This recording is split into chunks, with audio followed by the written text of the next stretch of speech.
The galaxy was a busy place. 4,000 species had learned to travel between the stars. They built empires. They fought wars. They traded and argued and conquered and made peace and broke it again. The galactic concord held them all together, a great assembly where every species had a voice and where the loudest voices usually got what they wanted. Humanity had been part of this grand family for 300 years, and in all that time, they had barely said a word. When the first human ship had appeared at the edge of known space, the galaxy had taken notice. They always did when a new species arrived. The scientists rushed to study them, the diplomats rushed to greet them, and the military minds rushed to measure them. What they found was interesting. Humans came from a world called Earth, a planet that the Galactic Biological Index classified as a Category 7 death world. This was not a kind classification. Earth was a planet of extremes. Its surface shifted and cracked with tectonic violence. Its weather could swing from burning heat to freezing cold within hours. The radiation from its star was harsh and constant. Its oceans were filled with creatures that could swallow a shuttle whole, and its lands were covered in predators, with claws and teeth and poison. Diseases evolved there faster than anywhere in the known galaxy. Even the plants were dangerous. One xenobiologist, after reviewing the data, had simply written in his report, "How is anything alive on this world?" But the humans were alive, more than alive. They had not just survived their nightmare planet, they had conquered it. They had tamed fire, resplit the atom, mapped their own genetic code, and built machines that could think. They had crawled out of their gravity well and reached their moon, then their neighboring planets, and then the stars beyond. They arrived in the galactic community with a quiet confidence that some found charming and others found unsettling. Everyone expected great things from them, or terrible things. A death world species usually went one of two ways.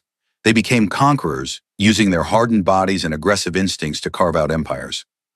Or they burned themselves out, their violent nature turning inward until they destroyed themselves. The galaxy watched and waited to see which path humanity would take. Humanity chose a third option. They did nothing. They claimed 12 star systems on the outer rim of the galaxy. It was a modest territory, far from the centers of power, bordering a region called the Dead Expanse, where old civilizations had gone to die. Nobody else wanted those systems. The hyperspace routes were tricky, the planets needed heavy terraforming, and the neighborhood was, to put it politely, undesirable. The other species shrugged and let the humans have it. Then the humans settled in. They built their colonies. They established their trade routes. They sent polite ambassadors to the conquered, who smiled and nodded and voted on minor resolutions and never made a fuss. They traded fairly. They honored their agreements. They were by all accounts perfectly pleasant neighbors. And that was it. Decades passed, then a century, then two, then three. In all that time, humanity never expanded beyond their original 12 systems. They never built a great fleet, and they never joined a military alliance. They never threatened anyone. They never even raised their voice in the Concord chambers. When border disputes arose near their territory, they simply adjusted their routes and avoided the trouble. When larger empires tried to pressure them into defensive pacts, they politely declined. When weapons dealers offered them the latest in military technology, they smiled and said they were not interested. The galaxy gradually stopped paying attention. It was not a sudden thing. It happened slowly, the way a person stops noticing a quiet neighbor. Other, louder events demanded attention. The Kreth hegemony collapsed into civil war. The Morathani Data Collective discovered a new form of faster-than-light communication. The Selthari Confederation fought a brutal border conflict with the Jorvan Republic. And these were big, dramatic events that filled the news feeds and consumed the attention of the Concord. Humanity, meanwhile, just sat in their 12 systems and did whatever it was they did. The opinions about them settled into a comfortable consensus. The humans were a minor species. Interesting biology, certainly. A death world origin made them physically impressive. They were stronger and more durable than most species, with remarkable endurance and an immune system that could fight off almost anything. Their senses were sharp, their reflexes quick, their capacity for pain almost absurd. But what good was any of that if they lacked the will to use it? The word that people used most often when they talked about humanity was disappointing. Here was a species forged in the fires of one of the harshest worlds in the galaxy, In and they had turned out to be nothing more than quiet traders and polite diplomats. The death world had broken them, people said, beaten the fight out of them, made them so tired of struggle that they had simply given up on ambition. Some were less kind. They called the humans cowards, weaklings hiding on the edge of the galaxy, too afraid to compete with real civilizations. The jokes were common in the halls of power. How many humans does it take to win a war? No one knows, they have never tried. This kind of humor was popular among the more aggressive species, the ones who measured worth in conquered territory and fleet size. Nobody wondered why a death world species might choose to be quiet. Nobody asked what they were doing behind their borders for 300 years. Nobody thought to question why a species that had survived Earth would be afraid of anything. Nobody except a few. Ambassador Rael Soren of the Vithari Dominion was not one of the few. He was, in fact, exactly the kind of person who had already made up his mind and saw no reason to change it. The Vithari were a proud species, tall and powerful, with bodies that blended the features of birds and reptiles. They had scales that shimmered like oil on water, wings that had evolved into powerful arms, and eyes like golden coins that could see in spectrums other species could not. They were ancient. Their empire stretched back 6,000 years, and they had spent most of that time doing what they did best, which was conquering things. The Vithari Dominion controlled 900 star systems. Their fleet numbered 42,000 warships. They had crushed 19 species into vassal states, absorbing their worlds and their resources and their labor into the ever-growing machine of the Dominion. They were, by any reasonable measure, one of the three most powerful civilizations in the galaxy, and Ambassador Soren was very aware of this. He had spent 2 years studying humanity for the Dominion's War Council. Not because anyone was particularly worried about humans, but because those 12 human systems sat on top of 3 hyperspace junctions that the Dominion wanted, and the rare minerals in their asteroid belts were worth a fortune. The Dominion had been eyeing human space for decades. Soren's job was to assess the risk. His report was thorough, confident, and completely wrong. Humanity presents a negligible military threat, he wrote. Hunting their fleet numbers fewer than 200 vessels, primarily patrol craft and light escorts. They possess no orbital fortifications beyond standard civilian defense platforms.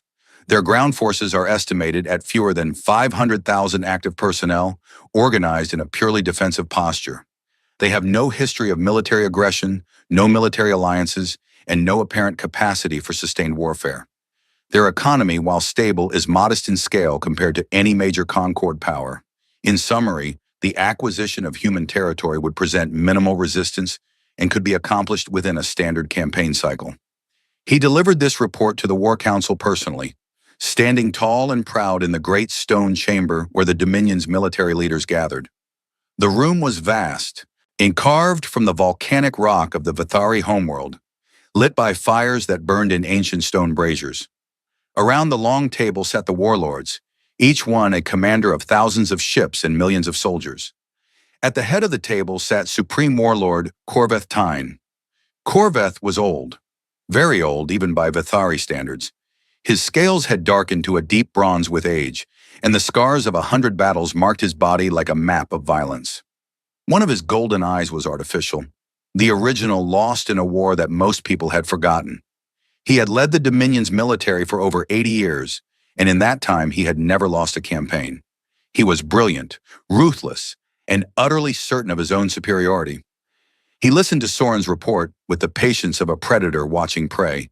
True in their response to diplomatic pressure? Corveth asked. His voice was deep and rough, like stones grinding together. Historically, they yield, Soren replied. In every border dispute, every trade disagreement, they have chosen to compromise or retreat rather than escalate. They are fundamentally conflict-averse. Corveth nodded slowly. He looked around the table at his warlords. He saw what he expected to see. Eagerness, hunger. The Dominion had been at peace for too long, and the warlords were restless. Then it is decided, Corveth said. We will send the Declaration of Supremacy. The humans will have 1 solar cycle to surrender their systems and accept vassalage. If they refuse, we take what we want. The warlords struck their fists against the table in approval. The sound echoed through the stone chamber like war drums. For 2 days later, the Declaration of Supremacy arrived at humanity's diplomatic station on the neutral world of Thesara Point. It was a formal document written in the ancient Vithari legal tradition, and it said in very polite and elaborate language, that the Vithari Dominion claimed ownership of all 12 human star systems, all resources within them, and all infrastructure built upon them. Humanity was given two choices: surrender everything and become the 20th vassal species of the Dominion, or refuse and face the full military might of the most powerful war machine in the galaxy. The document was received by Ambassador Ilara Voss. Ilara was 63 years old. She was not physically imposing. She was average height, lean, with gray-streaked dark hair that she kept in a simple style. Her face was lined with age and experience, and her eyes were a calm brown that revealed very little. She wore simple clothing, nothing ornamental, nothing that spoke of power or wealth. She looked, to most aliens, exactly like what they expected a human to look like. Unremarkable. But there was something about her that made certain people uncomfortable.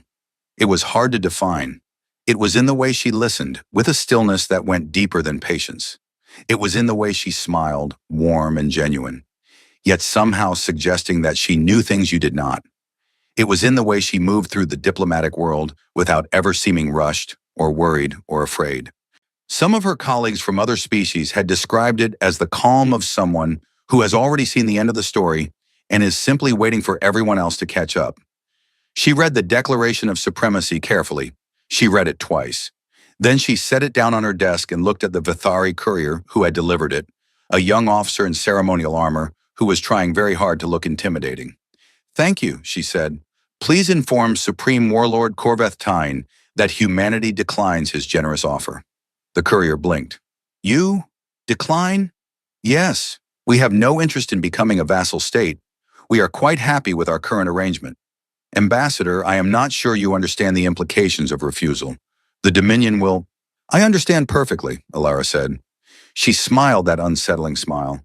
"And I would strongly advise the Supreme Warlord to reconsider his position. War with humanity would not go the way he expects." The courier stared at her. Then he almost laughed. He had seen the intelligence reports. 200 ships, no allies, no real military to speak of. This small, aging woman was threatening the Vithari Dominion? "I will deliver your response," he said, and there was amusement in his voice. He turned and left. Ilara watched him go. When the door closed behind him, she sat quietly for a long moment. Then she reached into her desk drawer and pulled out a device that looked like a simple communication tablet, but was anything but. She entered a code that only 7 people in all of human space knew, and she spoke 4 words into it. "Implement protocol whisper. Confirm." The response came back in less than a second. A single line of text on the screen. "Confirmed. Prometheus active. All systems standing by." Ilara put the device away. She sat back in her chair and looked out the window at the stars. Somewhere out there, 42,000 Vithari warships were waiting.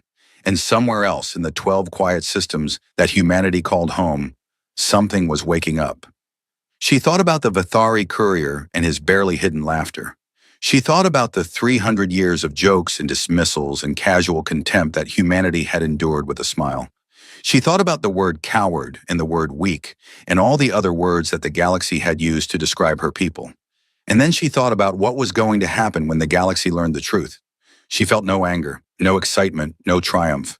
She felt only a deep, for heavy sadness, because she knew that once the truth came out, there was no putting it back.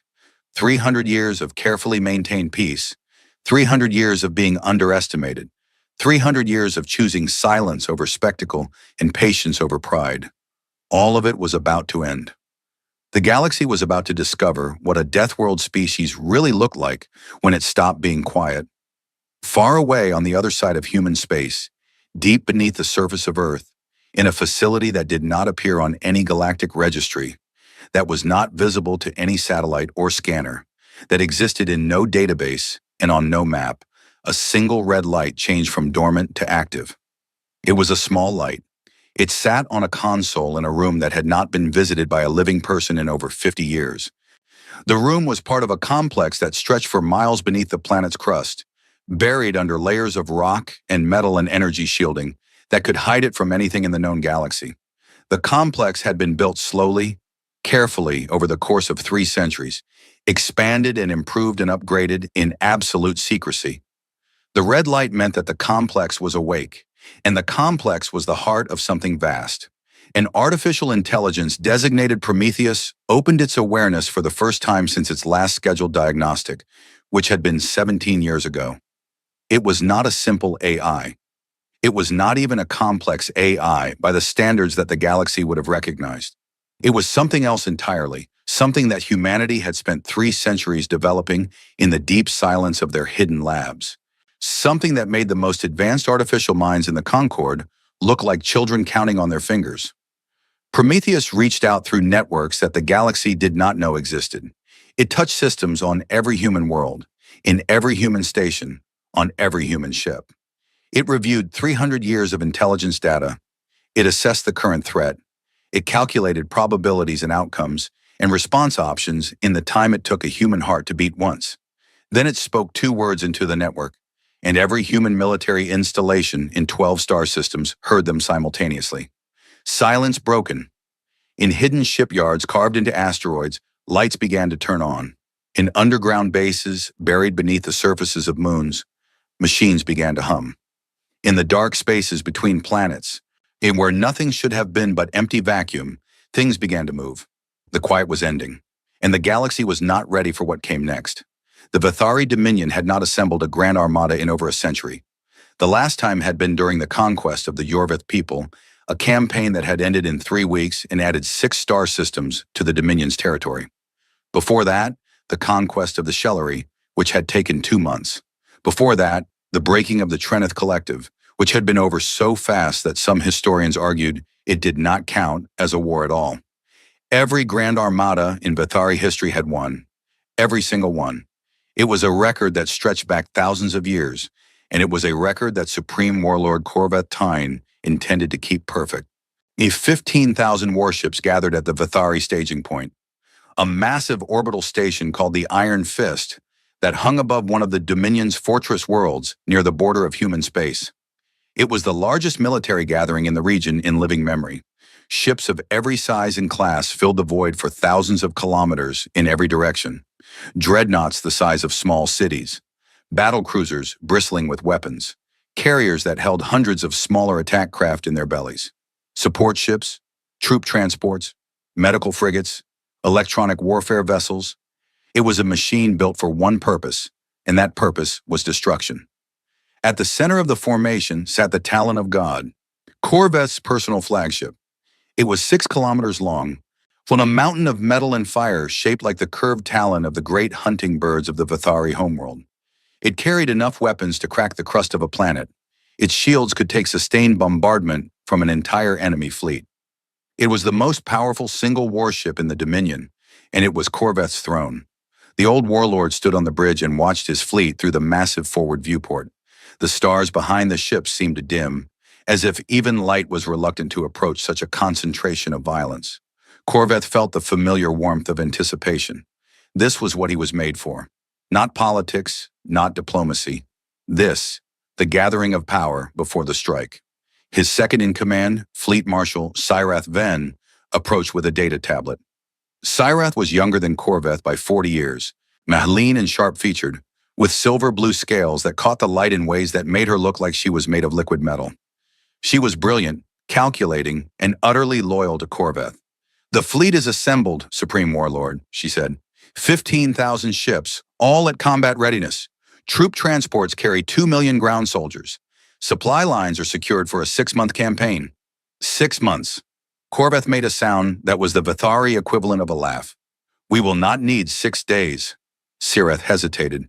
It was a tiny thing, a pause so brief that most people would not have noticed. But Corveth noticed. He noticed everything. "You have concerns, Marshal?" "A question, Supreme Warlord. Not a concern." Sirath chose her words carefully.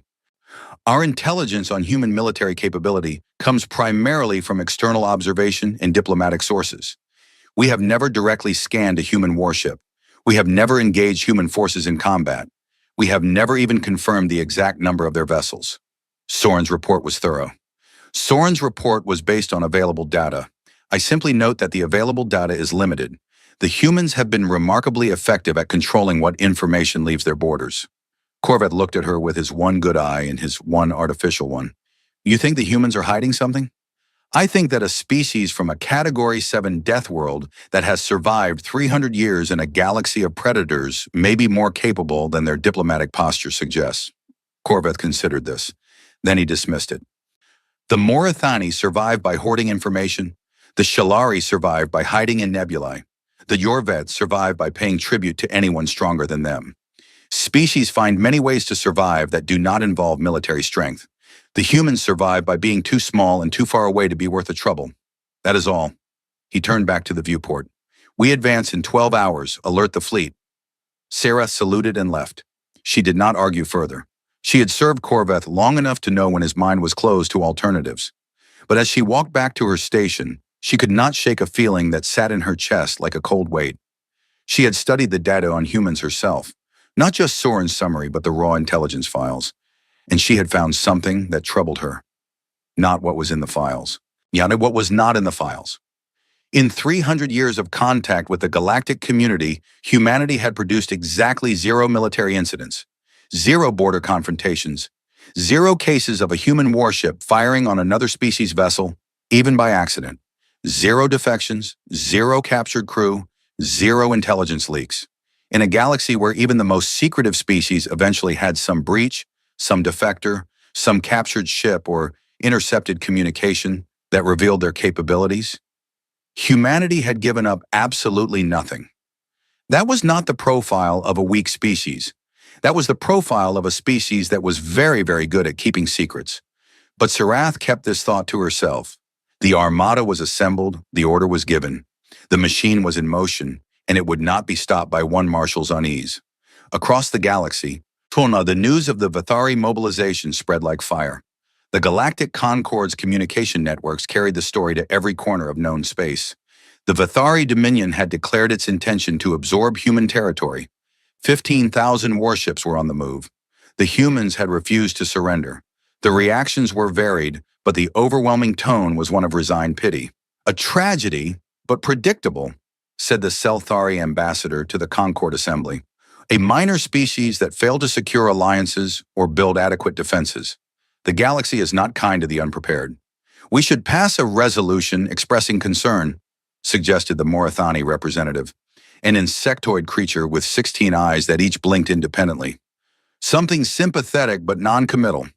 No point, said the Kreth delegate bluntly. Suri, it will be over before the resolution clears committee. Nobody offered to help. Not one species. Not one government. Not one fleet. Humanity had spent 300 years being quiet and polite, and the result was that when the wolves came to their door, they stood alone. Or rather, almost nobody offered to help. A handful of voices spoke up, and they were all ignored. The loudest of these voices belonged to Dr. Lissith Kale. Lissith was a Morathani, one of the insectoid data scholars that her species was famous for. She was old even by Morathani standards. Her chitin faded to a dusty gray, her compound eyes clouded at the edges. She walked with a slight limp from an injury decades past. She was, by all appearances, a harmless academic. She had spent 40 years of her life studying a single subject, humanity, and it had begun as a minor research project. Young Lissith had been assigned to catalog the trade patterns of newly contacted species, and humanity had been one of dozens in her dataset. But something about the humans had caught her attention and refused to let go. It was the inconsistencies, the gaps, the places where the data should have been but was not. Over 4 decades, she had assembled the most comprehensive external analysis of human civilization that existed outside of human space itself. And the more she learned, the more frightened she became. She requested an emergency session with the Concord's Intelligence Oversight Committee. They granted her 15 minutes, which was 5 more than she expected. So she stood before a panel of board intelligence officials from 6 species and presented her findings with the urgency of someone trying to warn a city about a coming flood. The standard assessment of human military capability is based on a fundamental error, she began. We have assumed that because we cannot see their military strength, it does not exist. This is like assuming the ocean is shallow because you cannot see the bottom. She displayed her data. 40 years of observations, correlations, and analyses. First, the human fleet. We estimate 200 vessels based on what we have observed entering and leaving human space through standard hyperspace routes. But human space is surrounded by sensor dead zones, that they claim are natural interference from unusual hyperspace topology. I have had these zones analyzed by 3 independent astrophysics teams. The topology does not account for the interference. The zones are artificial. The humans are actively blocking our ability to see inside their borders. The committee shifted in their seats. Board expressions became slightly less bored. Second, their economy. Human GDP, as reported to the Concord, is modest, but their resource consumption tells a different story. They import raw materials at a rate that is 3 to 4 times what their visible infrastructure would require. Where is it going? Their civilian sector cannot account for it. Something inside their borders is consuming vast quantities of metal, rare elements, and energy, and we cannot see what. She pulled up another display. Third, their research and development spending. As a percentage of their economy, it is 8 times the galactic average. 8 times. The Vathari spend heavily on military R&D, and even they do not approach this ratio. The humans are building something. They have been building something for 300 years, and they have not told anyone what it is. She paused. She looked at the faces around her and saw what she always saw: skepticism, amusement, dismissal. Fourth, and most importantly, the absence of information itself. In 300 years of galactic contact, no human military vessel has ever been captured or scanned by a foreign power. No human military personnel have ever defected. No intelligence agency in the Concord has ever successfully planted an agent inside human military structures. No signal intelligence has ever intercepted a human military communication. And this is not normal. Even the most secretive species in the Concord have occasional leaks. Humanity has had zero in 300 years. She leaned forward. The Vathari Dominion is about to attack a species that we know almost nothing about. We have assumed that their silence means they have nothing to say. I believe their silence means they have nothing they need to say. The Vathari are walking into a darkness they have not measured, and I am terrified of what they will find there. The committee chairman, a large amphibian Kreth with a perpetually unimpressed expression, regarded her for a long moment. Dr. Kale, your research is noted. However, the Concord does not intervene in bilateral disputes between member states. The Vathari action, while aggressive, falls within the boundaries of established precedent. And unless you have concrete evidence of a specific threat, rather than the absence of evidence, we cannot justify any action. Lisseth stared at him. The absence of evidence is the evidence. That is my entire point. 15 minutes are up, Doctor. Thank you for your time. Lisseth left the chamber with the slow, heavy steps of someone who has done everything they could and knows it was not enough. Her research assistant, a young Morathani named Orethi, was waiting for her in the corridor. They did not listen, Orethi asked, though the answer was obvious. They never listen, Lisseth said. Not until it is too late. Meanwhile, inside human space, something remarkable was happening. Across all 12 star systems, on every colony world and orbital station, civilian populations were moving. Not fleeing, not panicking, moving. And there was a difference. On the colony world of New Geneva in the Corvin system, which was the outermost human settlement and would be the first target of the Vathari advance, the evacuation was a masterwork of organization. Families walked in orderly lines to underground shelters that had been built into the planet's crust. Schools released children in scheduled groups, each with assigned adult escorts who led them to designated safe zones. Hospitals transferred patients to hardened underground medical facilities that, until today, had been sealed and listed as geological survey stations in public records. There was no confusion, no arguments, no traffic jams of people trying to flee. Every person seemed to know exactly where to go and what to do. They carried pre-packed emergency bags that looked like they had been sitting in closets, ready and waiting. Children did not cry. Parents did not shout. People moved with the calm efficiency of a drill that had been practiced many, many times. Because it had been. Every human child, from the age of 5, participated in what the schools called safety exercises. They were presented as routine, like fire drills on old Earth. Go here, bring this, follow these steps. The children did not know that these exercises were based on detailed military contingency plans. They did not know that the shelters they practiced entering could withstand orbital bombardment. They did not know that the geological survey stations were actually underground cities capable of sustaining entire populations for years. Their parents knew, and their parents had been waiting, patiently and quietly, for 300 years. As the last civilians disappeared underground and the cities on the surface emptied, a different kind of movement began. On military bases that officially did not exist, in hangars that were not on any map, personnel who the galactic community did not know about reported to stations they had trained their entire lives to fill. Uniforms that had never been seen by alien eyes were put on. Weapons that had never been fired in anger were checked and loaded.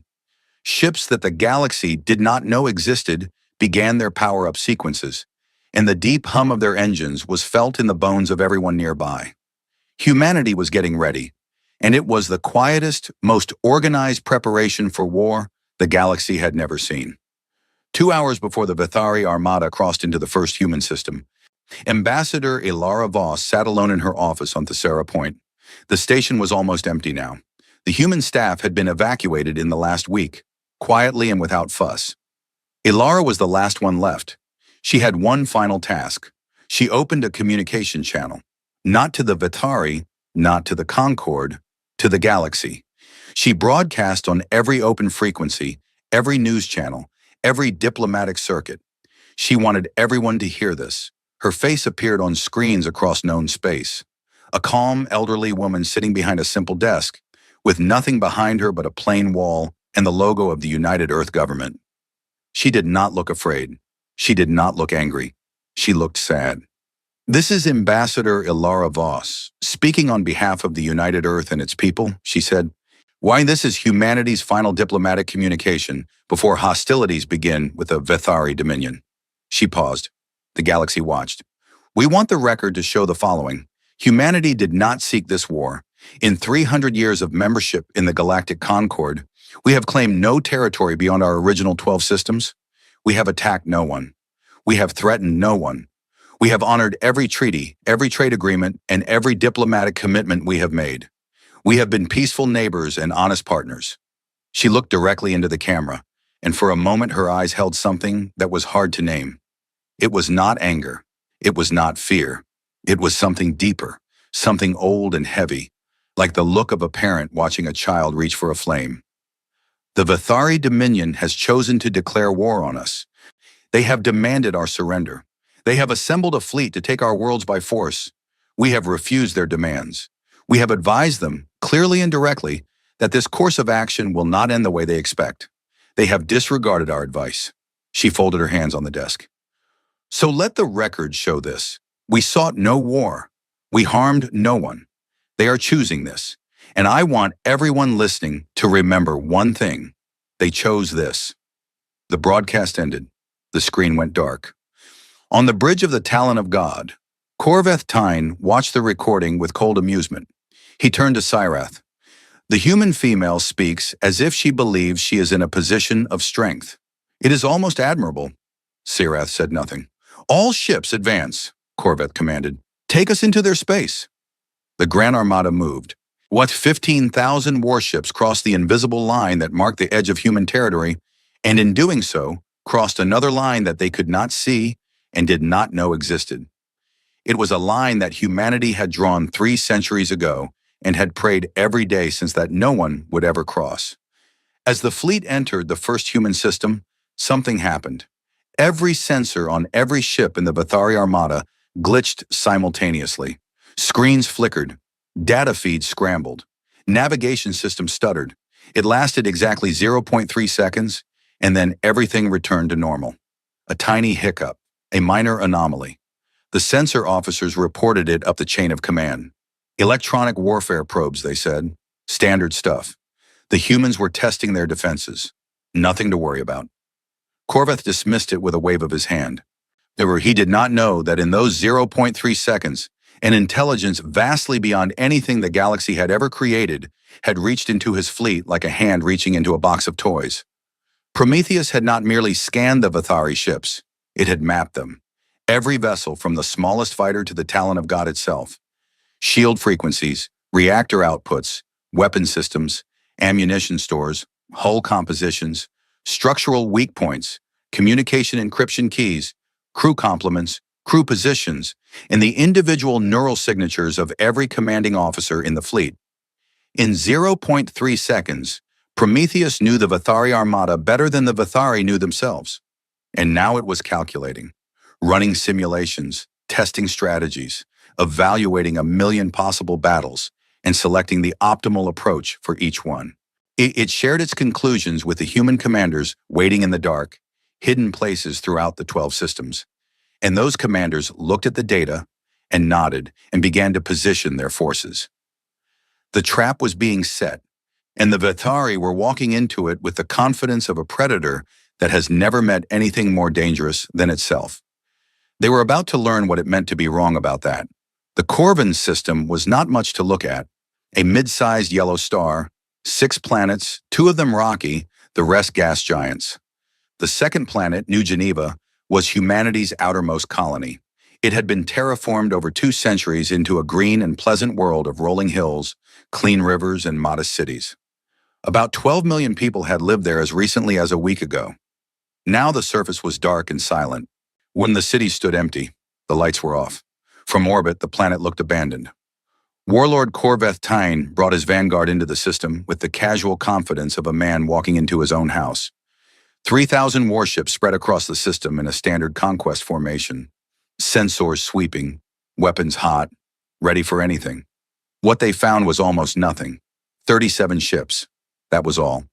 37 small black vessels holding position in a loose formation near the system's star. They were sleek things, built along lines that the Vithari tactical analysts did not recognize, with smooth hulls that reflected almost no light. They had no visible weapon ports, no sensor arrays, no engine nacelles.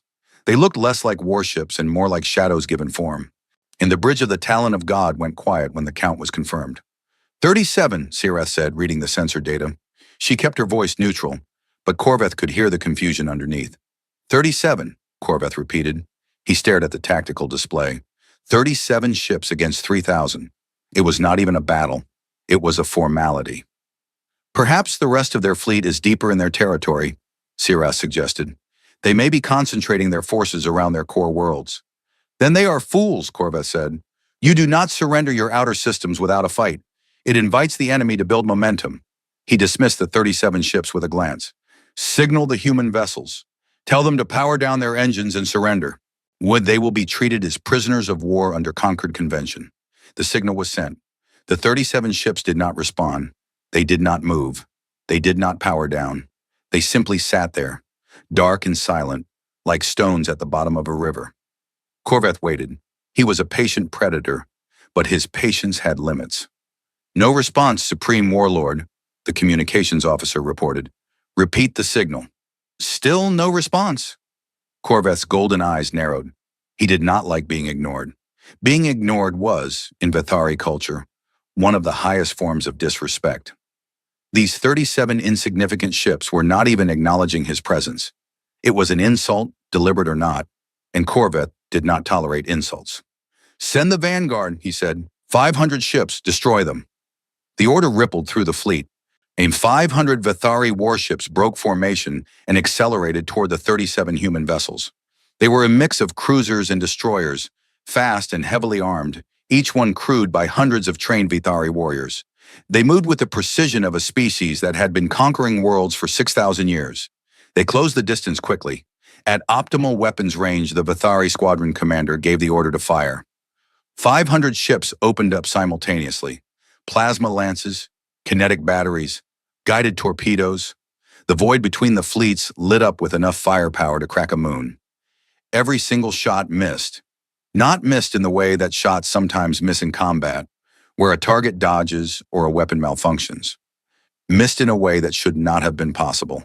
The 37 human ships moved. They moved the way nothing that size should be able to move. They were in one place, and then they were simply in another place. And the space where they had been was full of Vithari weapons fire hitting nothing. The acceleration readings on the Vithari sensors made no sense. The numbers were wrong. They had to be wrong, because if they were right, the forces involved would have turned any crew inside those ships into a thin paste on the back wall. But the ships kept moving, kept dodging, kept being somewhere other than where the weapons were. Then the human ships fired back. There were no warning shots, no dramatic exchanges of broadsides, no slow escalation. One moment the 37 ships were dancing through the Vithari fire like leaves in a wind, and the next moment they attacked. The weapons they used were not like anything in the galactic catalog. Kinetic projectiles, yes, but accelerated to speeds that the Vithari had considered theoretically impossible for shipborne weapons. The slugs hit at a significant fraction of the speed of light, and when they struck Vithari shields, they did not splash against them or dissipate their energy over the shield surface the way normal kinetic rounds did. They went through, clean through, as if the shields were not there at all.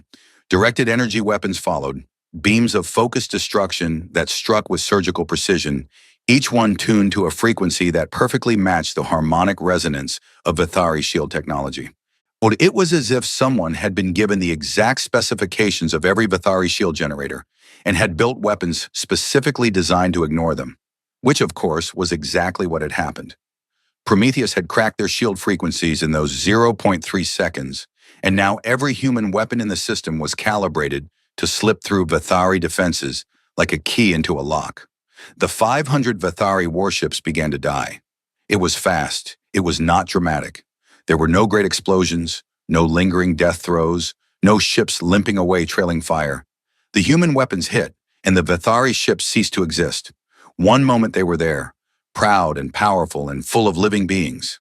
The next moment they were expanding clouds of superheated gas and tumbling fragments of metal. The battle, if it could be called a battle, lasted 4 minutes. When it was over, the 37 human ships returned to their original positions and went still again. Dark and silent. Waiting. 500 Vithari warships were gone. Every single one. And the humans had not lost a single ship. They had not even been hit. On the bridge of the Talon of God, there was silence. Not the comfortable silence of confidence, but the ringing silence that follows a slap across the face. Officers stared at their screens. Data analysts ran and reran their numbers, hoping to find an error. Weapons specialists reviewed the combat footage frame by frame, trying to understand what they had just seen. Corveth Tyne stood very still. His face was unreadable. His hands, resting on the railing of his command platform, gripped the metal hard enough that his claws left marks. Nasareth approached him carefully. Supreme Warlord, 500 ships destroyed, 0 enemy casualties. Their weapons penetrated our shields with no resistance. Their maneuverability exceeds anything in our tactical database. The Vanguard engagement is a total loss. Corveth said nothing for a long moment. Then he spoke and his voice was steady. A trick. Electronic warfare. They spoofed our sensors, confused our targeting. They were lucky, and they exploited a momentary advantage. It will not work a second time. He straightened. Send 3,000 ships. Full assault formation, overwhelming force. I want those 37 ships turned to dust. Sireth hesitated. Supreme Warlord, perhaps we should... 3,000 ships, Marshal, now. 3,000 Vithari warships surged forward. This time, they came in a tight combat sphere, overlapping their shields, coordinating their fire patterns, leaving no gaps for the human ships to exploit. It was a formation designed for exactly this kind of engagement, where a small enemy force tried to use speed and trickery against a larger fleet. The Vithari had used it 100 times before. It always worked. The 37 human ships did something unexpected. They turned and ran. They accelerated away from the advancing Vithari fleet, heading toward the system's largest gas giant, a massive planet of swirling orange and brown clouds that the humans had named Jotunheim. Corveth watched the retreat with grim satisfaction. They run, as expected. Pursue them. Do not let them escape into hyperspace. The 3,000 Vithari ships gave chase. They were fast, but the human ships were faster, and them maintaining a gap that was just large enough to stay out of weapons range, but just small enough to keep the Vithari interested. It was like a game, and Corveth knew it. The humans were trying to draw them out, to stretch the formation, to create an opportunity. He would not fall for it. He kept his formation tight and followed at a steady pace. The human ships could not run forever. Eventually, they would have to stand and fight or abandon the system entirely. Either way, Corveth would have his victory. The chase led them to Jotunheim. The gas giant filled the viewport, enormous and ancient, its atmosphere a churning sea of storms and clouds. The 37 human ships dove toward the planet and then curved around it, using its gravity to accelerate into a slingshot trajectory that brought them back toward the Vithari fleet at incredible speed. It was a standard combat maneuver, bold but nothing revolutionary. Corveth adjusted his formation to meet the incoming ships and prepared to fire. He never got the chance. The clouds of Jotunheim erupted. From the upper atmosphere of the gas giant, hidden beneath the planet's massive magnetosphere, where no sensor could reach, a fleet rose. Ships emerged from the clouds like great sea creatures surfacing from deep water. They came in waves, one after another, and they kept coming. Dreadnoughts, carriers, heavy cruisers, battleships. Ship classes that the galactic catalog did not contain, built along designs that no one had ever seen, bristling with weapons that no one could identify. They were black, like the first 37, their hulls absorbing light rather than reflecting it. They rose from the clouds of Jotunheim in a vast formation that unfolded like the petals of some terrible flower, and the sheer number of them made the Vithari sensors stutter and recalculate. 600 ships. 600 warships that had been sitting in the upper atmosphere of a gas giant, completely invisible, waiting for the Vithari to walk into exactly the right position. Waiting for the 37 ships to lead them there, like a matador leading a bull. The trap snapped shut. The 3,000 Vithari ships found themselves caught between the 37 ships that had turned to face them, and 600 fresh warships that were closing from above and below. It was a killing box. Win a three-dimensional cage of firepower with no easy exit. The battle that followed was longer than the first engagement, but only because there were more ships to destroy. The human fleet fought with a coordination that was beyond anything the Vithari had ever witnessed. Every ship seemed to know exactly what every other ship was doing. There were no collisions, no friendly fire, no wasted movements. When one ship fired, another ship was already moving to exploit the gap it created. When a Vithari vessel tried to concentrate fire on a single human target, 3 other human ships would converge on the attacker from different angles. It was less like watching a fleet action and more like watching a single organism with 637 bodies. Because that was, in a sense, exactly what it was. Prometheus was coordinating every ship in the human fleet simultaneously, processing the battle in real time, adjusting tactics second by second, exploiting every weakness the moment it appeared. The human crews handled their individual ships, but Prometheus handled the battle. And Prometheus did not make mistakes. The Vithari fought bravely. That was never in question. They were warriors born from a warrior culture, and they did not surrender or flee easily. Ship captains who found themselves outgunned chose to ram their vessels into the human formation rather than retreat. Squadron commanders rallied their forces again and again, trying to break through the encirclement. Individual crews fought their ships until the hulls were burning around them. But bravery was not enough. Not against this. Not against an enemy that knew exactly where every Vithari shield was weakest, where every reactor was most vulnerable, where every ammunition store was one well-placed shot away from detonation. Not against an enemy that moved with the speed of thought and struck with the precision of a surgeon. 2 hours after the gas giant ambush, it was over. The Corvin system was littered with the wreckage of 3,500 Vithari warships. Clouds of debris and cooling metal stretched for millions of kilometers. Emergency beacons flickered among the wreckage, marking the locations of escape pods and life rafts where surviving Vithari crews waited for rescue. The human fleet had lost 0 ships. Not one. Not a single one. 637 human warships hung in the void among the ruins of the Vithari vanguard, undamaged, or undiminished, dark and silent. On the bridge of the Talon of God, which had remained at the edge of the system with the main body of the fleet, Corveth Tynes stared at the tactical display. The display was mostly red now. Red markers for destroyed ships, red zones for debris fields, red warnings for communication blackouts and lost contacts. The bridge crew was silent. They were afraid. Corveth could smell it on them, the sharp chemical tang that Vithari physiology produced in response to fear. He could not blame them. What they had just witnessed was not a battle. It was a demonstration. Supreme Warlord, Sirath said quietly. She was the only one who still seemed able to speak. Losses confirmed at 3,512 ships. Enemy losses confirmed at 0. Our vanguard is destroyed. Corveth said nothing. The human fleet is holding position. They are not advancing. They are not pursuing our survivors. She paused. They appear to be waiting. As if on cue, a communication came through. A human voice, calm and clear, broadcast on an open channel. Vathari Fleet, this is the United Earth Navy, Corvin System Defense Command. You have entered sovereign human space and engaged our forces. Your vanguard has been neutralized. We do not wish to continue this engagement. You have seen what we are capable of.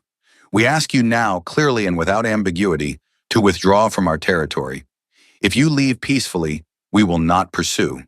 We will release all captured personnel and recovered escape pods through neutral channels.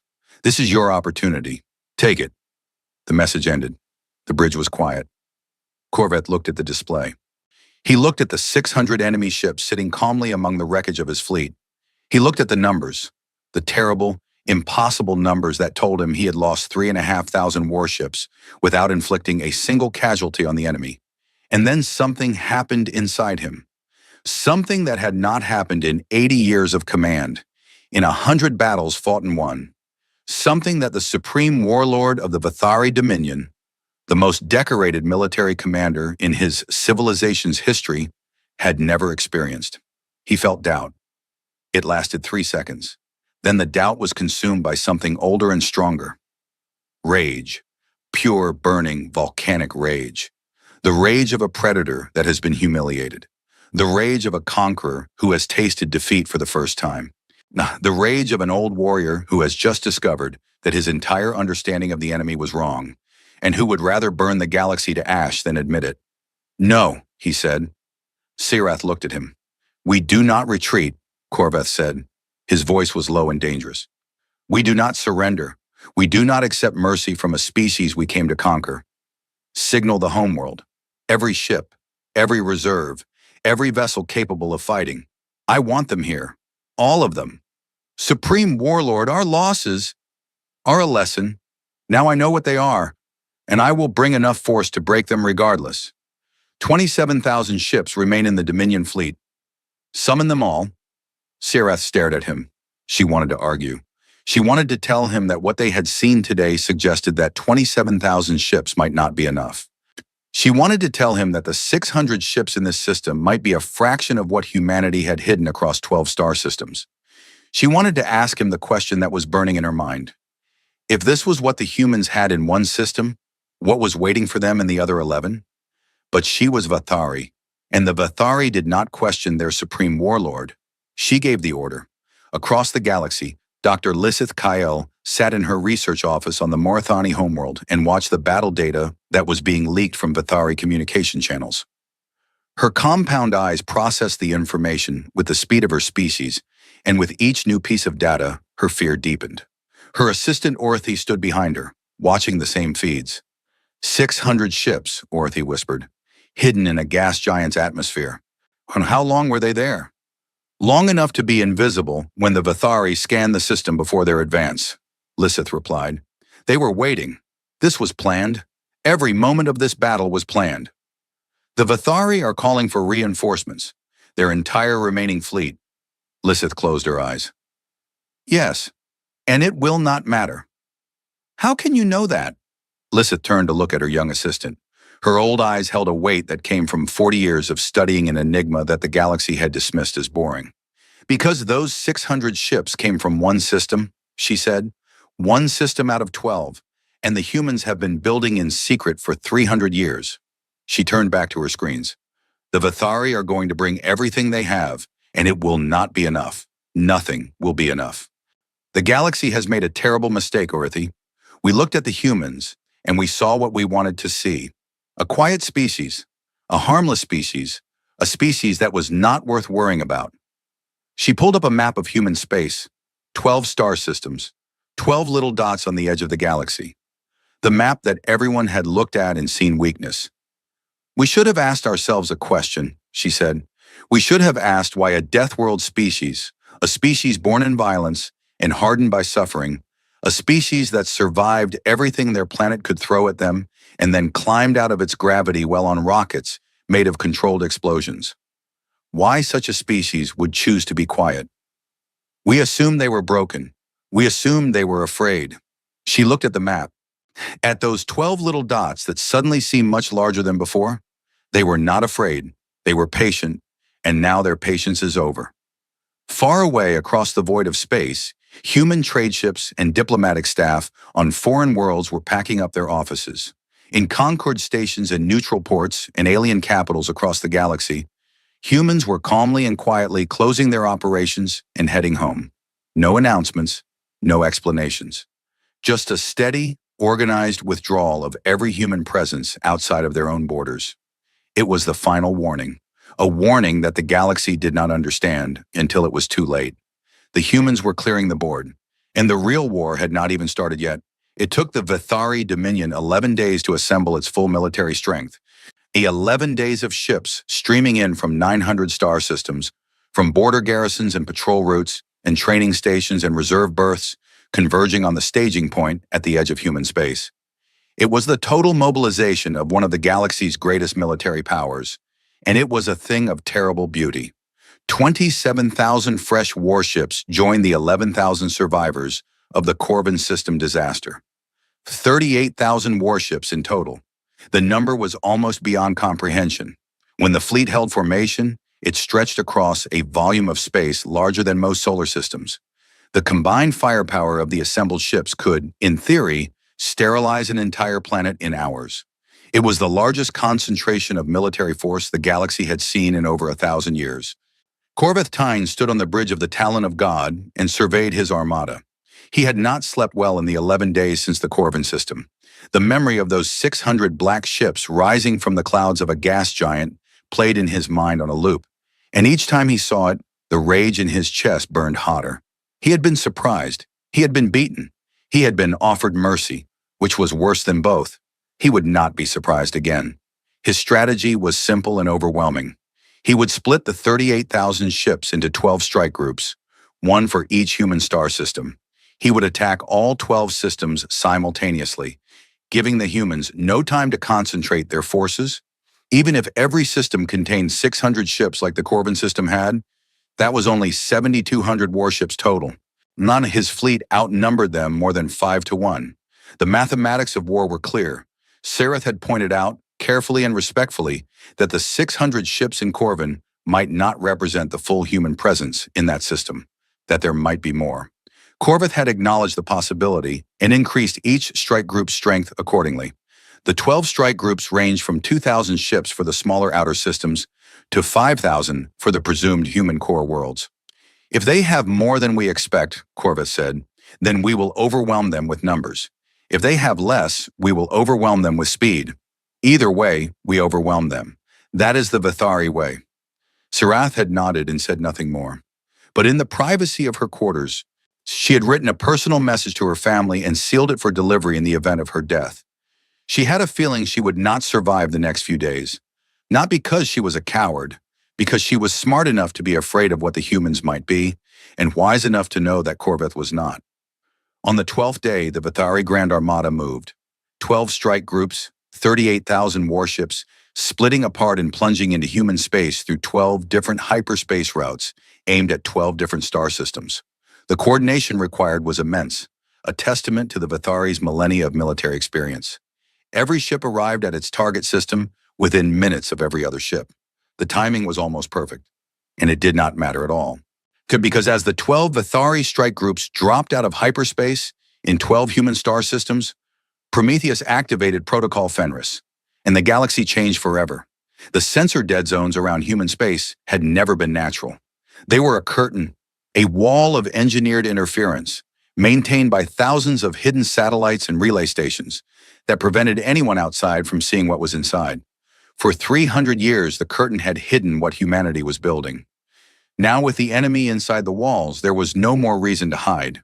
The curtain dropped, and every sensor in the Vithari fleet saw the truth at the same time. In the Corvin system, where Corveth had sent a strike group of 3,000 ships expecting to face the same 600 vessels from before, the tactical displays lit up with contacts. No, not 600, not 1,000, not 2,000. The number kept climbing as hidden ships activated their systems and made themselves visible. Ships emerged from asteroid fields where they had been powered down and invisible. Ships rose from the surfaces of moons where they had been buried under camouflage netting and sensor-absorbing material. Ships detached from the dark sides of planets where they had hung in cold silence for months or years or decades. The Corvin system alone contained over 2,000 human warships, and Corvin was not special. In every system, the same thing was happening. The same terrible revelation was unfolding on the tactical displays of every Vathari commander. Human ships were everywhere. They had been everywhere all along, hidden in the dark spaces, the blind spots. The places no one thought to look because no one believed there was anything to find. The total human fleet strength, when Prometheus finished activating every hidden asset across all 12 systems, was over 18,000 purpose-built warships. Not the 200 that the galaxy had believed. Not the few thousand that the most generous estimates had allowed. 18,000 warships, constructed in secret shipyards carved into asteroids, moons, and the hollow cores of barren planets over the course of 3 centuries. But the ships were only part of it. There were also the defense platforms, hundreds of thousands of them, small automated weapon stations seated throughout every system like mines in a field. They were cheap, expendable, and packed with the same shield-penetrating weapons that had torn through the Vathari vanguard. Individually, they were minor threats. Collectively, they turned every cubic kilometer of human space into a shooting gallery. And then there were the weapons themselves. 3 centuries of research and development, funded at 8 times the galactic average, conducted in absolute secrecy, had produced technologies that the rest of the galaxy would not develop for generations. The skip drive was the most terrifying of these. It was a miniaturized hyperspace jump system that allowed a ship to make micro jumps within a battlefield, disappearing from one position and reappearing in another in the time it took to blink. A human ship could be in front of you, and then it was behind you, and then it was beside you, and you were dead before your targeting computer could figure out where to aim. In 12 star systems, 12 Vathari strike groups faced the full weight of humanity's 300-year preparation for a war they had hoped would never come. And in 12 star systems, the same terrible, one-sided battle played out with only minor variations. The largest engagement was in the Sol system, around Earth itself, where Corveth had sent his heaviest strike group of 5,000 ships. The Vathari dropped out of hyperspace expecting a fight. They got an apocalypse. 4,000 human warships were waiting for them, arranged in a formation that covered every approach to the inner system. At their center sat the largest ship any Vathari had ever seen, a dreadnought that made Corveth's Talon of God look like a patrol boat. It was the UESS Quiet Resolve, the flagship of the United Earth Navy, and it was 3 times the size of anything in the Vathari fleet. The Quiet Resolve did not fire first. None of the human ships did. They waited.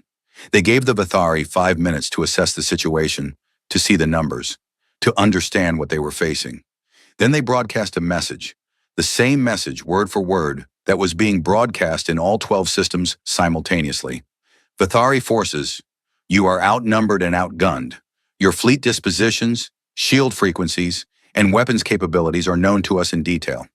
We can destroy you. We are offering you the chance to withdraw. You have 5 minutes to begin a retreat to the system's hyperspace limit. If you withdraw, you will not be pursued. If you do not withdraw, we will engage with full force. There will be no further warnings. 5 minutes, an eternity in combat. Long enough for every Vathari commander to look at their tactical displays, see the thousands of contacts surrounding their fleet, and understand that the fight they had come looking for was not the fight they had found. In some systems, the Vathari strike group commanders were practical enough to see the truth and order an immediate retreat. Their ships turned and ran for the hyperspace limit, and true to their word, the human ships let them go. In those systems, there was no battle at all, but in most systems, the Vathari were Vathari, warriors, conquerors, proud beyond reason and brave beyond sense. They looked at the human fleet and they charged. The battles were short. Human ships fought with the same terrifying coordination that had destroyed the Vanguard in the Corvin system, but on a vastly larger scale. Out of 18,000 ships moved as one organism, directed by Prometheus, each vessel playing its part in a grand strategy that adapted in real time to every Vathari move. The skip drives made the human fleet almost impossible to pin down. A concentration of Vathari firepower aimed at a group of human ships would arrive at empty space. because those ships had jumped behind the Vithari formation and were already firing into their unshielded rear. The defense platforms added another layer of destruction. They were everywhere, filling the space between the larger ships, creating crossfire zones that turned any attempt at organized retreat into a gauntlet of weapons fire. Vithari ships that broke formation to flee were picked apart by platforms that they could barely even see on their sensors. And through it all, one of the human ships displayed the same cold professionalism that they had shown at Corvin. There was no fury in their fighting, no rage, no hatred, no bloodlust. They fought the way a surgeon operates, with precision, with economy, with complete focus on the task at hand. They did not waste ammunition. They did not overkill targets. They did not fire on escape pods or disabled ships. Every shot had a purpose, and every purpose was the same: to end the engagement as quickly and efficiently as possible with the minimum necessary destruction. It was this, more than the weapons, more than the numbers, more than the technology, that truly terrified the surviving Vithari. Because cruelty was something they could understand. Rage was something they could respect. But this calm, methodical dismantling of their fleet spoke of something deeper. In a species that regarded war not as glory or adventure or even necessity, but as a failure. A terrible, regrettable failure that had to be resolved as quickly as possible so that normal life could resume. The humans were not enjoying this, and that made it worse. The 12 battles of the human systems, as they would later be called, lasted 6 hours. By the time the last Vithari ship had surrendered or fled or been destroyed, the Grand Armada that had entered human space 38,000 strong had ceased to exist as a fighting force. Over 34,000 warships had been lost. The Vithari Dominion's military, the pride of their civilization, the instrument of 6,000 years of conquest, was broken. Humanity lost 214 ships, approximately 6,000 personnel. Quote, in the bloodiest military engagement of the galactic century, humanity's losses amounted to a rounding error. But the war was not over. Not yet. Because for the first time in 300 years, human warships crossed out of their own territory. The fleet that made the jump was 5,000 strong, drawn from the reserves that had not been needed for the defensive battles. It was led by the Quiet Resolve, and it made a single hyperspace jump that brought it to the one place the Vithari had never imagined any enemy could reach: their homeworld. Vethar Prime was an old world, a planet of red stone and thin atmosphere, lit by a dying orange sun. It had been the seat of the Dominion for 6 millennia. Its cities were ancient and magnificent, built from the same volcanic rock that the Vithari had been born from, rising in great towers and sweeping arches that spoke of a civilization at the height of its power. It was the most heavily defended planet in the Dominion, ringed by orbital platforms and ground-based weapon systems and the constant patrol of warships. Or it had been. The warships were gone now, sent to die in human space. The orbital platforms were there, but they were designed to fight off pirate raids and minor incursions. Not a fleet of 5,000 warships armed with technology a century ahead of anything in the Dominion's arsenal. The human fleet arrived without warning. One moment the skies above Vethar Prime were clear. The next moment, 5,000 ships filled the void above the planet like a dark cloud passing over the sun. The orbital platforms opened fire. The human fleet destroyed them in 11 minutes. Clean, precise, targeted strikes that disabled their weapons and power systems without destroying the stations themselves. The crews aboard the platforms were left alive, floating in disabled stations, watching through their viewports as the human fleet took up position in orbit around their world. Then the fleet went still. The weapons stopped firing. The ships hung in the sky like silent monuments, their dark hulls blocking out the stars. And they broadcast a message. It played on every frequency. Every communication system on Vethar Prime picked it up. It played on military channels and civilian broadcasts, and emergency networks and personal devices. Every Vithari on the planet heard it, from the highest government officials in the capital to the children in the smallest rural settlement. People of Vethar Prime, this is the United Earth Navy. Well, your fleet is gone. Your warriors are dead, captured, or in retreat. We are above your world. We have the ability to destroy your civilization in a matter of hours. We will not do this. We are not conquerors. We are not destroyers. We are not what you tried to make us. The message continued. We are offering you the following terms: immediate and unconditional cessation of hostilities, withdrawal of all Vithari military forces from all contested territories, release of all 19 species currently held in vassalage by the Dominion, reparations to be paid to those vassal species, not to humanity, a formal public apology broadcast to the Galactic Concord. In return, your homeworld will not be touched. Your civilization will not be dismantled. Your people will not be harmed. Your culture will continue. You will remain a sovereign nation within the conquered. A pause. You have one solar cycle to accept these terms. We will wait. And they did wait. 5,000 warships hung above a world of billions, and they did nothing. They did not fire. They did not threaten. They did not even move. They simply sat there, a silent demonstration of absolute power, held in absolute restraint. Across the galaxy, the Galactic Concord erupted. The news of the 12 battles had spread within hours, carried by faster-than-light communication networks, and amplified by the sheer impossibility of what had happened. A minor species of 200 ships had revealed itself to be a military superpower of 18,000 warships and technology decades ahead of the galactic standard. The Vithari Dominion, when one of the three most powerful civilizations in the galaxy, had been defeated in a single day. Human warships were now orbiting the Vithari homeworld. Every government, every military, every intelligence agency in the Concord was running the same calculations and arriving at the same conclusion. Humanity was not merely strong. Humanity might be the single most powerful military force in the galaxy. They had been for years, maybe decades, maybe longer. And they had said nothing, done nothing, taken nothing. The Concord Assembly convened an emergency session. The chamber, a vast circular hall that could seat representatives from 4,000 species, was full for the first time in years. Every seat was occupied. Every delegation was present. The noise was deafening, 1,000 alien voices shouting in 100 different languages, all of them asking the same questions. How did we not know? How did we miss this? What do we do now? Dr. Lissith Kyle was given the floor, not because anyone had invited her, but because the Morathani delegation, finally understanding the value of her 40 years of research, had demanded that she be heard. She walked to the speaker's platform on her old limping legs, and she looked out at 4,000 species worth of frightened faces, and she spoke. "I told you," she said. Her voice was quiet, but the chamber had gone silent to hear her, and the words carried. "I stood before your intelligence committee, and I told you that the absence of evidence was the evidence, that their silence was not weakness, that we did not know what was hiding behind their borders." She activated a display that showed the now confirmed human fleet strength to 18,000 warships, hundreds of thousands of defense platforms, technology that the Concord's best scientists were still trying to understand. For 300 years, we had the most dangerous species in the galaxy as our neighbor, and we called them cowards. We laughed at them in our halls of power. We made jokes about their small fleet and their quiet diplomats.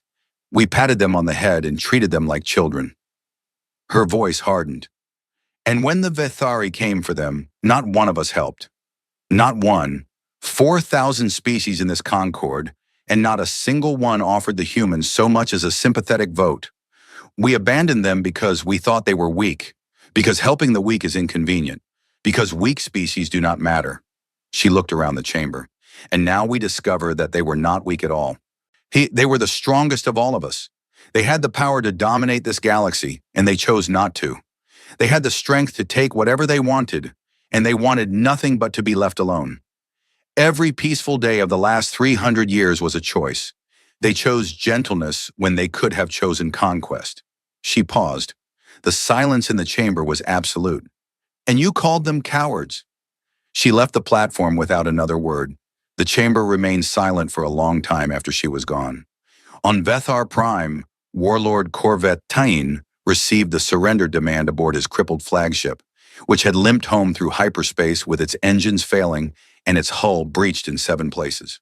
And he had survived the disaster in the Corbin system by retreating to the Talon of God when it became clear that the battle was lost. He had watched the destruction of his fleet from the bridge of his dying ship. He had seen the numbers. He had understood what they meant. Now he sat in his quarters aboard the Talon of God as it drifted in orbit above his homeworld, surrounded by 5,000 enemy ships, and he read the human terms of surrender. He read them once quickly, Then he read them again slowly. Then he read them a third time, because he could not believe what he was reading. The terms were lenient. Not just lenient, they were generous. Humanity was demanding almost nothing for itself.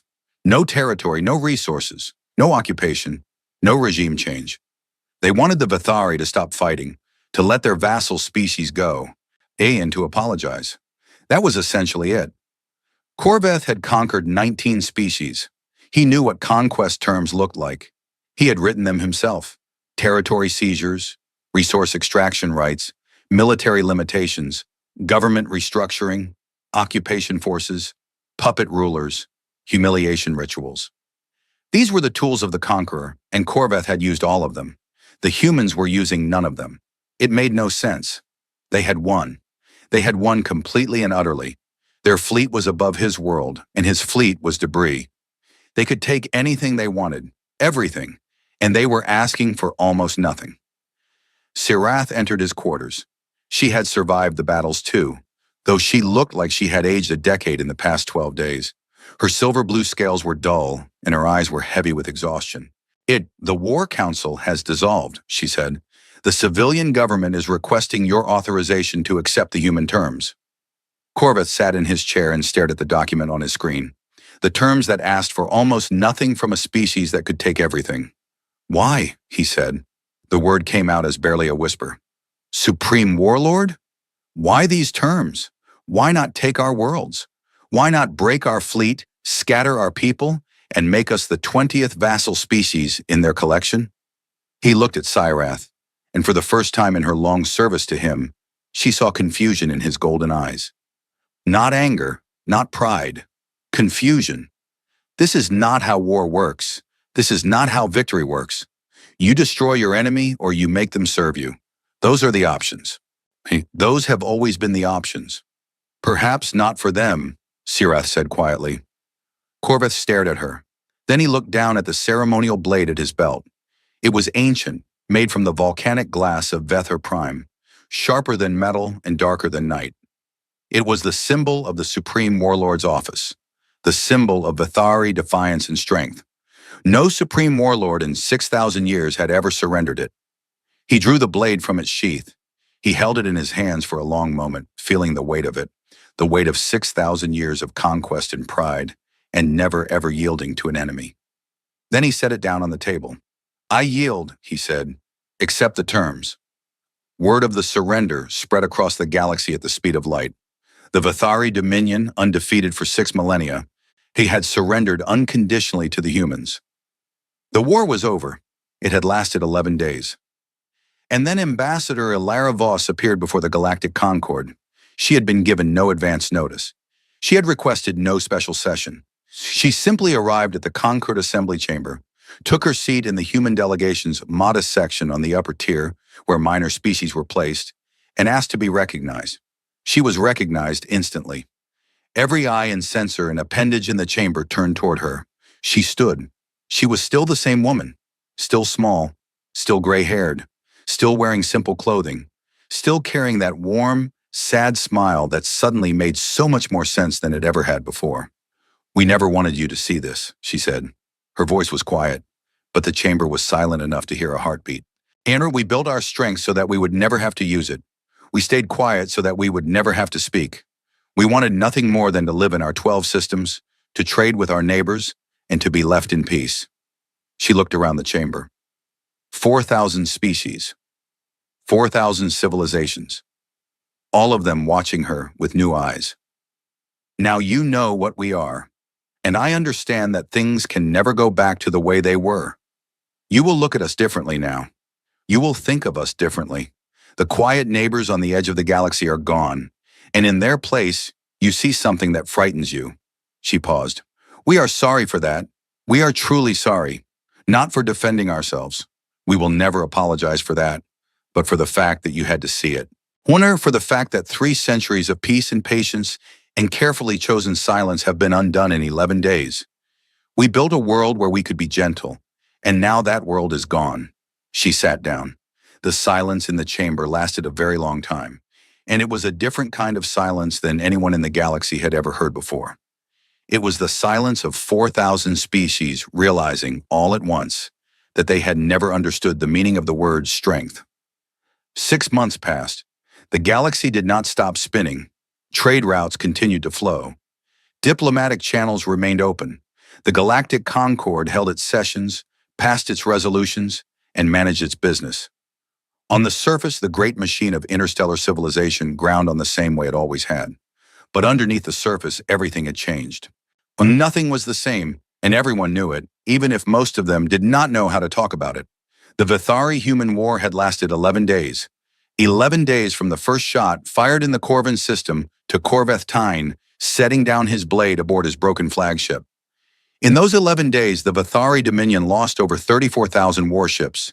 Millions of Vithari soldiers and crew were killed, captured or stranded in escape pods that humanity had carefully collected in return. The most powerful military machine in the galaxy, built and maintained over 6,000 years of continuous conquest, had been dismantled in less than 2 weeks. Humanity lost 214 ships and approximately 6,000 personnel. The numbers were published in the Concord's official record of the conflict, and every species that read them felt the same thing. Not surprise, not admiration, fear. A deep, primal fear that came from understanding, for the first time, just how wide the gap between human capability and everyone else's really was. But then the fear was joined by something else, something more confusing. Because of what humanity did next, the surrender terms were implemented exactly as written. The Vithari withdrew from 3 contested border systems, not even their own core territory, just disputed zones that had been argued over for decades. The 19 vassal species held under Vithari subjugation were released. All of them. Every single one. Species that had been crushed under the Vithari boot for centuries were suddenly free. Their chains broken not by their own strength, but by a species most of them had never even met. Equal reparations were paid, not to humanity. Humanity asked for nothing.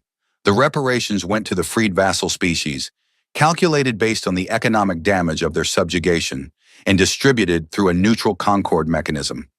Humanity did not even administer the distribution.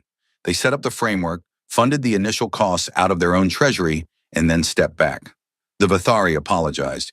It was a formal broadcast delivered by the civilian government that had taken power after Corveth's military council dissolved. It was stiff and uncomfortable, and clearly painful for a species that had never apologized for anything in 6,000 years. But it was real, and it was public, and the galaxy heard it. And then the humans went home. That was the part that nobody could understand.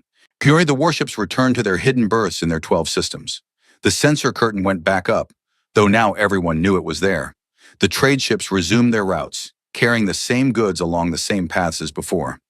Ambassador Ilara Voss returned to her office on Thesara Point and resumed her normal diplomatic schedule, attending Concord sessions and voting on minor resolutions, and smiling that warm, unsettling smile. It was as if the war had never happened, as if the most powerful military force in the galaxy had simply shrugged, folded itself back into its 12 quiet systems, and gone back to being the boring neighbors that nobody paid attention to. Except now everyone was paying attention. The first species to send a delegation to Earth were the Telluri, one of the 19 former Vithari vassal species. And they were a small, gentle people, soft-bodied and slow-moving, with large dark eyes and delicate hands that were made for art and craft rather than war. They had been conquered by the Vithari 400 years ago, and they had suffered greatly. Their culture had been suppressed. Their population had been forced into labor. Their homeworld had been stripped of resources. They had endured it all with quiet resignation, because they had no choice, and now they were free, and they did not know what to do with their freedom. The Telluri delegation arrived on Earth expecting to meet their new masters. This was the pattern they knew. One conqueror replaces another. The boot on their neck changes, but the neck remains bowed. They brought gifts, tribute, symbols of submission. They were prepared to pledge their loyalty, their labor, act their obedience to the species that had broken their chains. What they found confused them. The humans did not want their submission. They did not want their tribute. They did not even want their gratitude, though they received it graciously. What they wanted, the humans explained with the patient warmth of people who had expected this reaction and prepared for it, was to help. Within weeks, human engineers arrived on the Teleri homeworld. Not soldiers, not administrators, not governors, engineers. They came with construction equipment and medical supplies and agricultural technology, and they began to help the Teleri rebuild their world. They repaired infrastructure that the Vathari had damaged. They cleaned up pollution from Vathari mining operations. And they brought medical technology that could treat diseases that the Teleri had been dying from for centuries because the Vathari did not consider vassal species worth healing. Teachers came too. Human educators who set up schools and training centers not to teach the Teleri how to be human, but to help them recover the knowledge and culture that the Vathari had suppressed. Teleri art forms that had been banned were revived with human support. Teleri languages that had been fading were documented and preserved. Teleri history that had been erased was reconstructed from whatever fragments could be found. And the humans asked for nothing in return. Nothing. Not resources, not political alignment, not military basing rights, not trade concessions, not even public acknowledgement. They simply helped quietly and efficiently because it needed to be done and they had the ability to do it. The Teleri delegation leader, an elderly female named Sira Ven, stood in the middle of a newly rebuilt hospital in her planet's capital city and wept. She wept because the hospital was beautiful and because her people would no longer die of treatable diseases, and because the species that had made it possible was asking nothing from her. She wept because in 400 years of subjugation, no one had ever simply helped. And she wept because she was beginning to understand something about humanity that the rest of the galaxy was still struggling with. The same scene played out, with variations, across all 19 former vassal worlds. Human aid workers, engineers, doctors, and teachers fanned out across the galaxy in the largest humanitarian operation in recorded history. They worked alongside local populations, respecting local customs, learning local languages, adapting their help to local needs rather than imposing human solutions on alien problems. It was not perfect. There were misunderstandings, cultural frictions, and mistakes, but the intention was genuine, and the results were real. The galaxy watched, and the galaxy did not know what to make of it. This was not how power worked. This was not how history worked. When a species won a war, they took things. They expanded their territory, extracted resources, installed favorable governments, and built empires. That was the pattern. That had always been the pattern. Every great civilization in galactic history had followed it. The Vathari had followed it. The Kreth had followed it. The Selthari had followed it. It was, as far as most species were concerned, the natural order of things. Strength existed to serve itself. Power existed to be used. Victory existed to be exploited. Humanity was doing none of these things. And the absence of exploitation was, in its own way, more disturbing than exploitation would have been. Because if the humans were not motivated by the desire for power, territory, or resources, then what were they motivated by? What kind of species builds the most powerful military in the galaxy and then uses it to free other people's slaves? Dr. Lisseth Kale attempted to answer this question. She published a work that she had been writing for years, in a comprehensive analysis titled The Deathworld Doctrine, Understanding Humanity's Philosophy of Quiet Strength. It became the most widely read academic work in conquered history, downloaded billions of times across thousands of worlds. Her central argument was elegant and troubling. Humans, she wrote, were not peaceful despite being dangerous. They were peaceful because they were dangerous. Their relationship with violence was not one of ignorance or avoidance. It was one of deep, intimate, painful familiarity. Violence was woven into every level of their existence.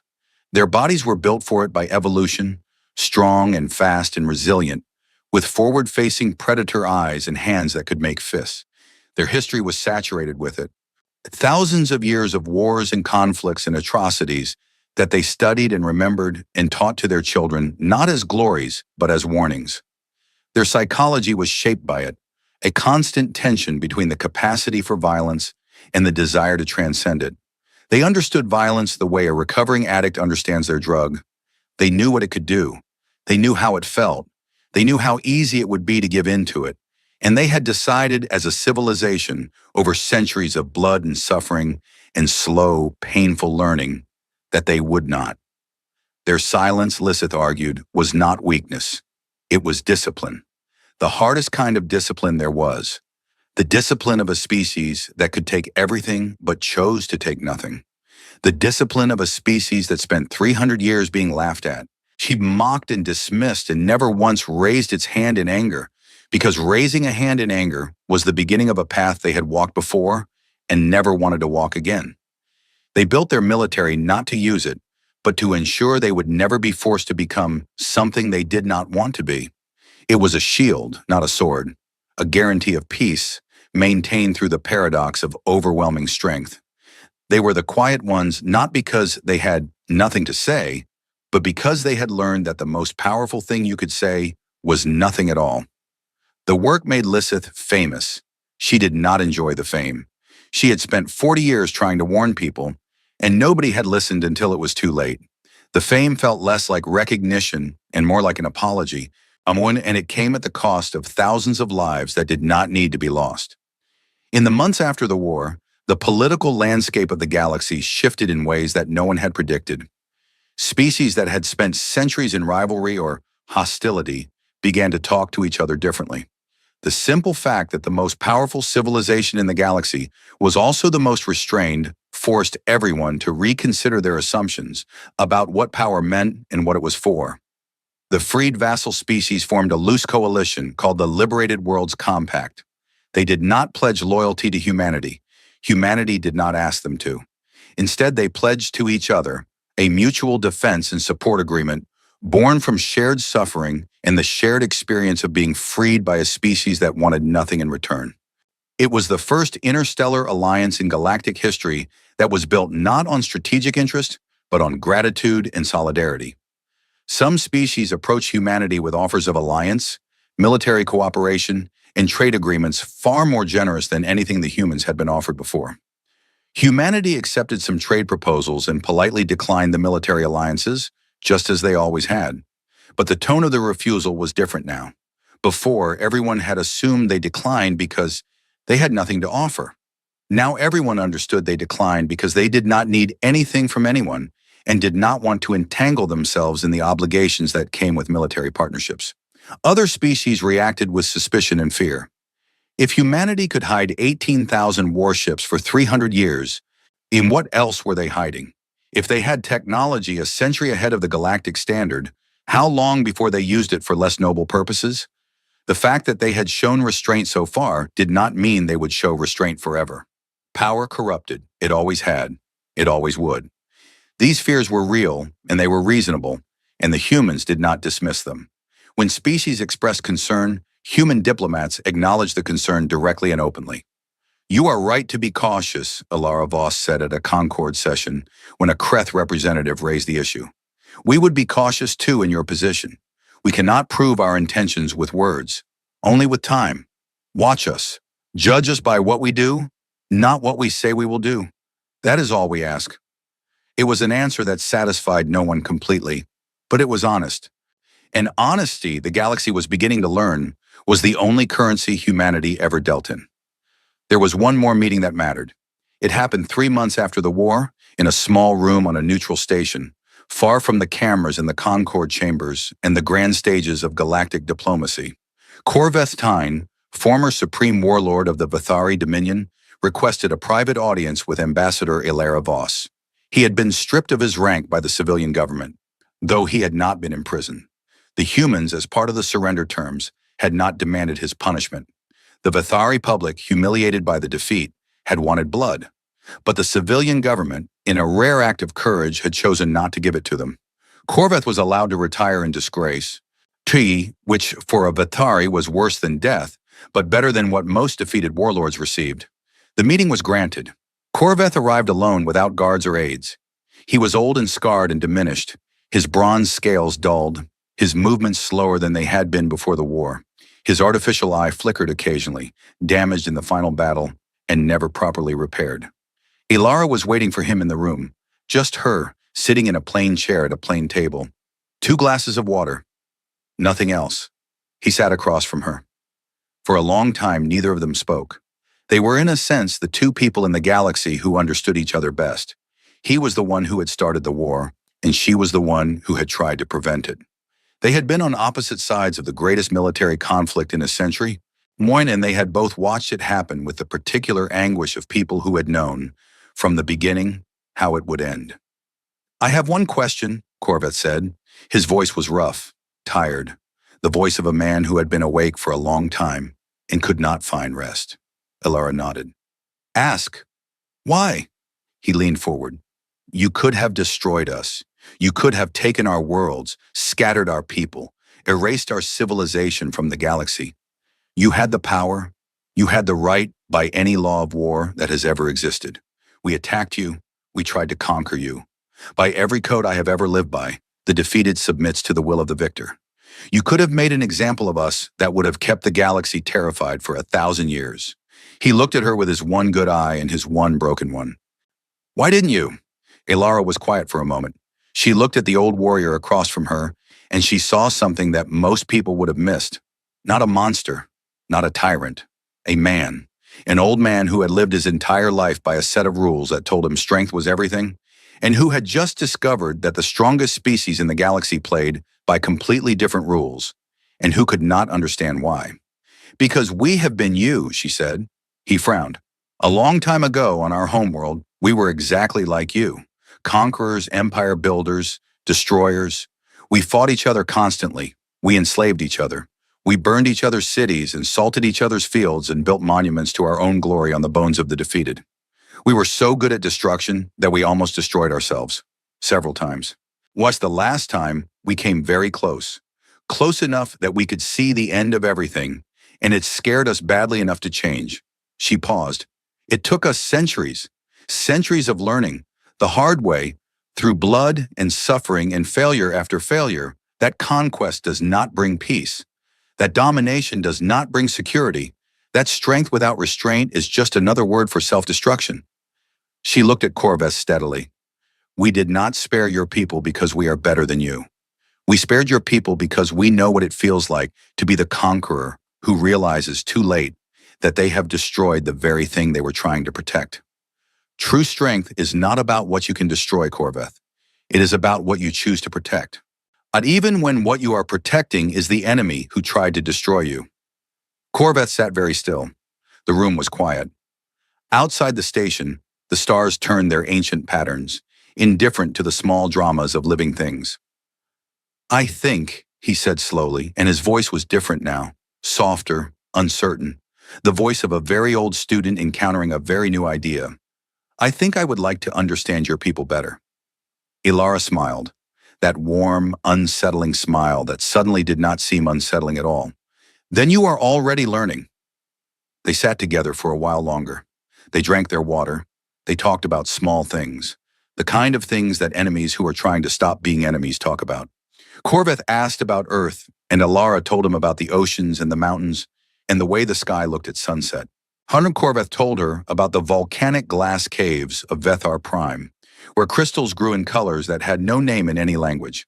They were two old people, tired of war, finding common ground in the simple fact that their worlds were beautiful. When Corvette left, he paused at the door. Your people's blade, he said, the one I surrendered, the ceremonial blade of the Supreme Warlord. Elara reached into a case beside her chair and produced the blade. Volcanic glass, ancient and sharp, darker than the void between stars. She held it out to him. We never wanted it, she said. It belongs to your people. He stared at the blade. Then he took it, carefully, and held it the way one holds something precious and painful at the same time. Thank you, he said, and he meant it for more than just the blade. The galaxy settled into what historians would later call the New Quiet. It was not the same as the Old Quiet. The Old Quiet had been humanity's choice, a deliberate withdrawal from the galactic stage. The New Quiet was different.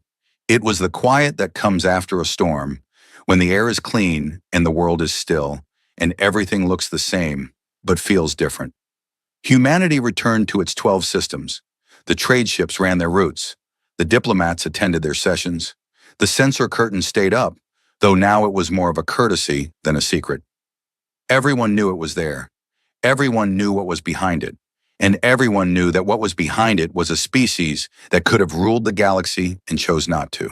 When human diplomats spoke softly in the conquered halls, every species listened. Not because they were afraid, though some of them were.